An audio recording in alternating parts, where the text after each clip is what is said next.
On considère que c'est le plus grand crime du 19e siècle en Amérique. Pourtant, l'accusée n'est qu'une jeune femme de 32 ans, institutrice. Encore aujourd'hui, on ne s'entend pas sur le double meurtre de Fall River au Massachusetts. Lizzie Borden est-elle coupable ou innocente de ce massacre? Est-ce qu'une femme avait la force physique pour commettre une pareille boucherie? Lizzie Borden menait une vie sans tache. Est-ce concevable qu'elle puisse être une meurtrière sanguinaire? Lizzie Borden a gardé le silence tout au long de son procès. Aucun mot n'est sorti de sa bouche, ce qui n'a pas aidé à la bonne réputation de Lizzie. Aujourd'hui, il est à se demander pourquoi ce meurtre, vieux de plus de 130 ans, passionne toujours les esprits. Tout au long de sa vie, Lizzie Borden n'a jamais parlé de cette journée du 4 août 1892. Elle n'a jamais soufflé mot à personne. Elle est demeurée à Fall River et a continué sa vie comme si de rien n'était. Elle aura entretenu le mystère tout au long de sa vie. Lizzie Borden, ce seul nom au Massachusetts, est suffisant pour animer les discussions encore aujourd'hui. Cette histoire se passe le 4 août 1892 entre 9h30 et 11h. À Fall River, dans l'État du Massachusetts, nous retrouvons une famille bourgeoise et bien nantie. La famille Borden, qui est composée d'Andrew Jackson Borden, le père. En 1863, sa femme Sarah meurt et il se marie en deuxième noces avec Abby Durfee Gray en 1866. Lors de son premier mariage avec Sarah, Andrew a eu 3 filles, Lydie, Alice qui est décédée à 2 ans et Emma. Andrew Borden est un homme respecté mais dur qui a fait fortune dans le monde des affaires. Il est le président d'une grande banque. C'est un homme clairvoyant qui avait un flair pour les bonnes affaires. Il n'a pas vraiment d'amis et n'est pas aimé non plus, dû à son intransigeance. Il est réputé pour être très proche de ses sous. À la maison, il a une belle relation avec sa deuxième femme, mais elle est tourmentée par Lizzie, sa fille, et Abby, qui ne s'entendent pas du tout. Sa deuxième fille, Emma, ne semble pas poser problème. À la résidence des Borden, outre le couple Borden et les 2 filles, Lizzie et Emma, le beau-frère d'Andrew, John Morse, est en visite pour quelques jours à la maison. Il est le frère de sa première épouse, Sarah. Nous retrouvons aussi la servante Bridget Sullivan. Lizzie Borden est née en 1960. Elle a 32 ans au moment des faits. Elle est enseignante à l'école du dimanche. Elle ne s'est jamais mariée, soit à cause d'un physique ingrat, d'un père difficile quant aux prétendants, ou tout simplement parce que Lizzie n'aimait pas les hommes. On lui prête une relation avec une actrice, Nance O'Neill.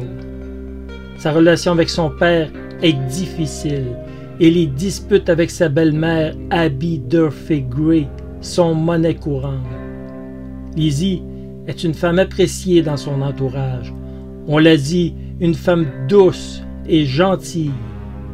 Son père lui fait la vie dure pour l'argent. Elle estime qu'elle devrait en recevoir plus pour ses besoins, mais son père est sans pitié lorsqu'il en est question. C'est une source de conflit constante entre les deux. Lizzie ne peut mener la vie mondaine qu'elle voudrait, car son père l'en empêche. Au grand désarroi de Lizzie et d'Emma, leur père va même jusqu'à offrir une maison à la sœur d'Abby. Les 2 sœurs sont consternées. Elles étaient attachées à cette maison. Lizzie et Emma voient la chose comme une terrible injustice. Quelques jours avant le meurtre, les parents Borden et la servante Bridget Sullivan sont malades. Le docteur diagnostique une intoxication alimentaire. Abby est anxieuse. Elle pense que l'on veut la supprimer. Le 4 août 1892, Andrew Borden, comme à son habitude, prend le petit déjeuner avec sa femme et John Morse, le frère de sa première femme. Puis, il part travailler à 9 heures. Un peu plus tard dans la matinée, John Morse quitte la maison à son tour. Abby, Lizzie et Bridget Sullivan seraient donc demeurées à la maison toutes les trois. Emma, quant à elle, serait en visite chez des amis. Lizzie demande à Bridget de nettoyer les fenêtres au rez-de-chaussée. Par la suite, elle dit être partie se reposer au 3e étage car elle était encore souffrante de son intoxication alimentaire. À 10h45, Andrew Borden revient à la maison et s'étend sur le canapé pour se reposer et faire une sieste. Selon le témoignage de Lizzie, elle découvre son père à 11h15, décédé, massacré et à peine reconnaissable. Elle aurait appelé Bridget, la servante du 3e étage, et lui dit d'aller chercher du secours, en l'occurrence le docteur Bowen. Arrivé sur les lieux, le docteur Bowen alerte la police qui arrive vers 11h15. On se demande où se trouve Madame Borden. Selon Lizzie, elle est partie en ville chercher un télégramme. Lizzie et Bridget se rendent au 2e étage dans la chambre d'Amy et la retrouvent morte, massacrée elle aussi. Andrew Borden et sa 2e épouse, Abby Durfee Gray, sont sauvagement assassinés à Fall River, au 92 2nd Street. Andrew a reçu au moins une dizaine de coups de hache à la tête. Son épouse, pas moins de 20 coups. C'est un meurtre sanglant, à glacer le sang. À la manière de Jack l'Éventreur, c'est une véritable boucherie. On retrouve une hache au sous-sol de la maison. Les blessures sur les corps mutilés correspondent parfaitement à cette hache, dont le manche a été coupé. On pense tenir l'arme du crime. Lizzie affirme qu'elle avait entendu une dispute entre son père et un autre individu quelque temps auparavant, mais n'est pas en mesure de le prouver. À prime abord, les policiers enquêtent le voisinage, mais rien de probant. Des rumeurs sur un rôdeur qui ne mène à rien. Emma, la sœur de Lizzie, n'est pas suspectée. Elle a été vue à plus de 25 km de la résidence des Borden avec un homme. Les soupçons sur John Morse, le beau-frère en visite pour quelques jours, tombent rapidement. Morse a un solide alibi avec témoins. La police va commencer à soupçonner sérieusement Lizzie Borden. Lizzie, lors de ses témoignages, est nerveuse et quelquefois incohérente. D'autres fois, elle semble complètement détachée du drame. Par contre, il est à noter que le docteur Bowen lui a donné de la morphine, ce qui peut expliquer l'attitude de Lizzie. Elle affirme s'être rendue dans la grange de la propriété, mais les enquêteurs ne trouvent aucune trace sur le sol poussiéreux de la grange.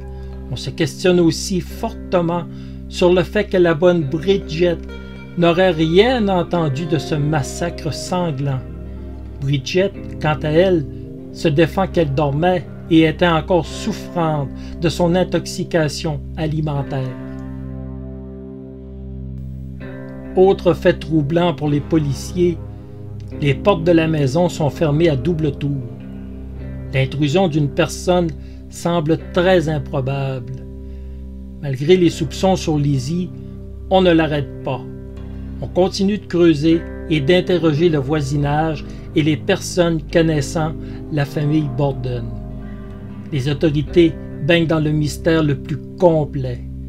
Les sœurs Borden, quant à elles, promettent une récompense de 5 000 $ pour des informations pouvant conduire à l'arrestation du meurtrier de leur père et de leur belle-mère, mais sans résultat. Les choses vont en rester là pour un certain temps, mais des développements majeurs vont survenir dans les jours suivants. Le 6 août, c'est l'enterrement des 2 victimes. Le maire de Fall River pousse l'audace en qualifiant Lizzie de suspecte. Il y a plus de 1500 personnes à l'enterrement. L'oncle de Lizzie, Hiram Harrington, raconte aux médias que les sœurs Borden vont hériter de 500 000 $, que c'est un très bon mobile pour tuer. Il parle aussi du manque d'émotion de Lizzie lors d'une conversation récente. Décidément, on ne ménage pas Lizzie Borden. Le procès semble se dérouler alors qu'aucune accusation n'a encore été portée à son encontre. Le 7 août, Madame Churchill, la voisine, voit Lizzie qui brûle une robe qu'elle affirme avoir tachée avec de la peinture. Malheureusement pour Lizzie, les témoignages prouvent qu'elle portait cette robe le jour du meurtre. Le 11 août 1892, Lizzie est arrêtée. On l'accuse formellement du meurtre de son père, Andrew, et de sa belle-mère, Abby. Le 12 août, elle plaide non coupable du double meurtre. Le 14 août, le pharmacien de la ville témoigne que Lizzie a voulu acheter du cyanure 2 jours avant les meurtres, soit le 2 août. La raison qu'elle donnait était qu'elle voulait éliminer des mythes sur son manteau. La population a tout de même du mal à croire qu'une femme comme Lizzie a pu avoir la force de commettre ces 2 meurtres. On ne pouvait croire qu'une femme puisse avoir commis ce massacre. On croyait qu'un homme en plein jour, ni vu ni connu, avait commis ce double meurtre, avec le résultat que la peur s'était installée dans la ville de Fall River. Pourquoi Lizzie Borden aurait tué son père et sa belle-mère? Évidemment que l'argent est au centre des discussions. 500 000 $ en 1892 représentait une véritable fortune. La haine de Lizzie pour sa belle-mère était un autre mobile tenace. Andrew aurait même rédigé un autre testament et Abby était largement favorisée. En tuant Andrew et Abby, les problèmes de Lizzie se réglaient. Sa sœur et elle héritaient de leur père toute sa fortune et ses biens. Autre question qui germait dans l'esprit des enquêteurs, si c'est Lizzie la meurtrière, a-t-elle reçu de l'aide? Est-ce que Bridget Sullivan est une meurtrière au même titre que Lizzie Borden? L'affaire est largement publicisée par la presse. On ne parle que de Lizzie Borden. La sordide histoire est discutée dans tout le Massachusetts, bientôt sur toute la côte est des États-Unis. Les rumeurs les plus folles sont écrites. On est prêt à n'importe quoi pour vendre du papier. Lizzie est enceinte. John Morse et Bridget, la bonne, couchaient ensemble. Andrew avait des relations incestueuses avec son autre fille, Emma. Bref, un déferlement de rumeurs non prouvées. Mais une chose est réelle lors de ce procès qui va bientôt arriver. Des groupes féministes soutiennent Lizzie. C'est impossible pour eux que Lizzie ait pu commettre un tel massacre. Le procès se déroule pendant 15 jours en juin 1893 à New Bedford. Lizzie Borden a 3 avocats, Andrew Jennings, Melvin Adams et George Robinson. Le juge rejette le premier témoignage de Lizzie aux policiers alors qu'elle est dépourvue d'émotions et semble incohérente par moments. Lizzie n'a pas reçu d'accompagnement légal et de plus, elle était sous l'effet de la morphine. Il est par conséquent déclaré non recevable. Le juge rejette aussi le témoignage du pharmacien, car l'achat d'un produit toxique ne prouve pas que l'on veut empoisonner les gens. L'accusation est en difficulté très tôt dans le procès. Ces deux seuls arguments sont non recevables. La sœur Emma témoigne. Elle défend Lizzie, mais mollement, de façon détachée. Elle ne fournit rien de précis sur les faits. On remarque son attitude, mais encore là, ça ne prouve pas la culpabilité de Lizzie. Il faut des preuves. Par la suite, l'accusation relève que les deux sœurs ont dormi dans la maison avec les parents morts dans la cuisine. Mais si l'avocat fait forte impression sur l'assistance, une fois de plus, rien ne prouve la culpabilité de Lizzie. Le spectaculaire n'est pas une preuve. Faute de preuves probantes, l'accusation tente de jouer une grande pièce de théâtre. Elle fait apparaître le moule des deux crânes des victimes qui serviront à démontrer la violence de l'acte meurtrier. En voyant les deux crânes, Lizzie s'évanouit et le procès est suspendu. Mais Lizzie qui s'évanouit ne va servir qu'à la rendre sympathique au jury. L'accusation n'a pas de preuves, donc elle tente d'intimider le jury. On exhibe la hache, mais il n'y a aucune trace de sang. Elle pouvait très bien se trouver au sous-sol, tout simplement. Ce n'est pas plus concluant pour les traces de pas absentes en direction de la grange. Un témoin a bien vu avant les meurtres une femme sortir de la grange et se diriger vers une autre femme près d'une vitre. Le témoin identifie Lizzie Borden et Bridget, la servante. Le 20 juin 1893, le jury prononce Lizzie non coupable après seulement 90 minutes de délibération. Même en étant acquittée, Lizzie Borden n'était pas au bout de ses peines. L'opinion publique a fini par se retourner contre elle et sa sœur Emma. Après le procès, elle achète la villa Maplecroft et va y vivre avec sa sœur Emma jusqu'en 1913. Les deux sœurs mènent une vie discrète. Lizzie, par contre, s'offre du luxe et organise même des fêtes pour les troupes de théâtre qui sont de passage en ville. Elle va aussi dorénavant se faire appeler Lisbeth Andrew Borden. Le nom de Lizzie va disparaître. On prête une relation homosexuelle entre Lizzie et Nance O'Neill, qui est une actrice de cinéma et de théâtre. Nance O'Neill est une femme mariée, endettée, alors que Lizzie a beaucoup d'argent. Cette relation aurait duré 2 ans. Emma quitta Maplecroft en 1905 et n'eut plus aucun rapport avec sa sœur.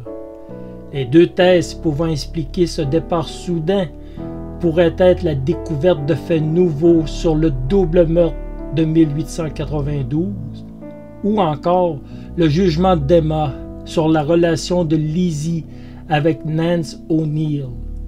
Emma ne parlera jamais des raisons qui l'ont poussée à rompre ses relations avec sa sœur. La thèse la plus tenace et précédemment évoquée avant le procès était bien sûr l'argent. Pour l'accusation, c'était le mobile principal. Lizzie était en conflit perpétuel pour l'argent qu'elle recevait de son père. De plus, elle lui reprochait de dilapider son héritage au profit d'Abby et de sa famille, ce qui pourrait expliquer le silence d'Emma quant à la culpabilité de Lizzie. Mais nous pouvons explorer d'autres thèses qui peuvent facilement tenir la route. La mauvaise relation du père avec Lizzie est établie. Emma, quant à elle, était plus passive, ce qui ne prouve pas qu'elle avait de meilleures relations avec son père. On a évoqué un possible inceste pour Emma ainsi que pour Lizzie. La mère des deux sœurs, Sarah, est décédée en 1863. Elle était très malade et sa non-disponibilité pour des relations sexuelles est prouvée due à sa maladie. Dans cette hypothèse, la victime la plus probable pourrait être Emma, qui est alors âgée de 13 ans à la mort de sa mère. Un inceste sur Lizzie a pu survenir dans les années subséquentes. Autre fait important qui peut renforcer cette thèse, les sœurs n'aiment pas Abby la belle-mère, surtout Lizzie. Abby n'est jamais tombée enceinte, même si elle est jeune et en bonne santé. Donc on peut soupçonner un mariage de convenance. On peut être tenté de croire qu'elle est au courant de l'inceste que pratique Andrew, ce qui attesterait de sa complicité. Donc par vengeance, Lizzie commet l'irréparable. Elle se venge d'Andrew et d'Abby. Dans le même ordre d'idées, il est connu que les deux sœurs n'ont jamais eu de relation sérieuse avec les hommes. Lizzie peut, dans son subconscient, n'avoir jamais accepté la présence de sa belle-mère qui prenait sa place. Ainsi, les relations entre le père et la fille devenant sans issue, Lizzie commet le double meurtre. Cette thèse soutient que Lizzie se plaît dans cette situation avec son père et qu'Abby dérange sa vie. À l'arrivée d'Abby, Lizzie n'a que 6 ans, un âge où on ne comprend pas le bien ou le mal. On témoigne aussi de la relation proche de Lizzie avec son père quand elle était plus jeune. Donc, les relations n'ont pas toujours été tendues. Conclusion, le père aurait pratiqué l'inceste sur Emma, puis plus tard sur Lizzie, avec les conséquences que l'on connaît. Rien n'a jamais été prouvé et les sœurs n'ont jamais parlé à personne d'agression commise par le père. Autre thèse intéressante, la supposée relation homosexuelle que Lizzie aurait eue avec Nance O'Neill peut laisser supposer que ce n'était pas la première pour Lizzie. Une relation avec la bonne Bridget Sullivan peut être très envisageable. Le père Andrew a peut-être découvert cette relation, ce qui nous amène à une complicité de Bridget, qui, ne l'oublions pas, était seule avec Lizzie quand les deux meurtres se sont produits. Il ne faut pas oublier non plus que Bridget a hérité de Lizzie à la mort de cette dernière. Donc la relation étroite entre les deux femmes est certaine. Maintenant, on ne peut savoir si cette relation allait plus loin que de l'amitié. Nous demeurons encore dans les hypothèses. Dans cette histoire sordide, presque tous les proches ont été soupçonnés.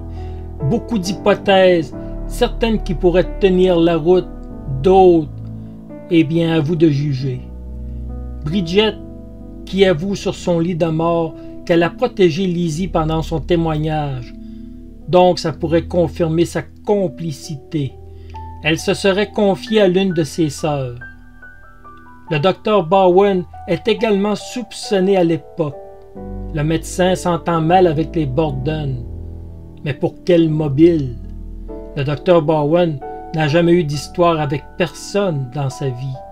La police reçoit une lettre anonyme qui révèle que Bowen et un jeune homme inconnu ont été vus conduisant à haute vitesse le jour du crime. La lettre questionne sur l'alibi du docteur, mais dans l'anonymat. Qu'est-ce que cette lettre peut prouver? David Anthony, qui habite Fall River, veut épouser Lydie et devant le refus du père, va le tuer. Le problème est que David Anthony et Lizzie Borden ne semblent pas s'être fréquentés après le double meurtre. Emma serait la vraie tueuse. Elle se serait inventé un alibi avec la complicité d'un homme. Mais encore là, rien de probant.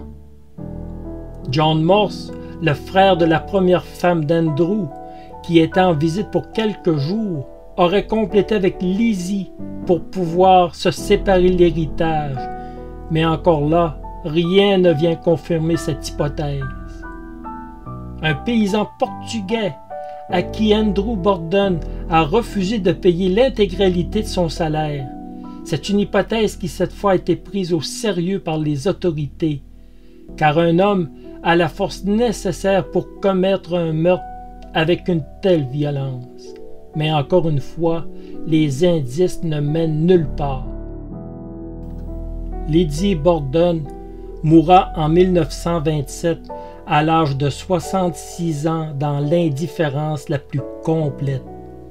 Elle lègue sa fortune à Bridget Sullivan, la servante de la maison familiale qui était avec elle la journée du double homicide. Quant à Emma, elle mourra 9 jours plus tard à l'âge de 76 ans. Quant à Bridget Sullivan, la servante, elle a continué à vivre dans la maison jusqu'à sa mort en 1948 à l'âge de 78 ans. Bridget se refusa toute sa vie à parler de ce double meurtre. Une de ses sœurs l'aura entendu dire sur son lit de mort qu'elle avait protégé Lizzie Borden lors de son témoignage. Et fait important qui ne peut être ignoré, Bridget héritera de la fortune laissée par les deux sœurs Borden. Cette histoire est maintenant dans la légende. La maison de Second Street, où les meurtres ont eu lieu, a été transformée en musée et bed and breakfast. On peut même y passer la nuit dans la chambre de Lizzie si on le désire. Cette maison est ouverte au public à chaque jour. Les propriétaires de la maison de Second Street ont aussi acheté la résidence à Maplecroft de Lizzie et lui ont donné la même vocation que la première. Des groupes de musique s'inspirent d'elle pour leur nom, dont les groupes Lizzie Borden and the Axes, The Liz Borden Bands ou tout simplement Lizzie Borden.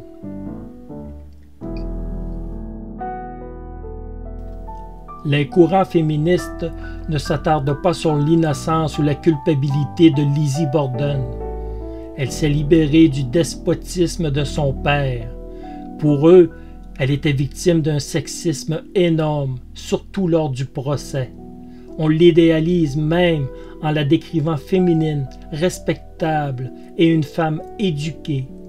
Lizzie est élevée durant les années 50 au rang d'icône féministe. Divers documentaires racontent l'histoire de Lizzie Borden. Le cinéma a lui aussi exploité cette histoire qui défie les années.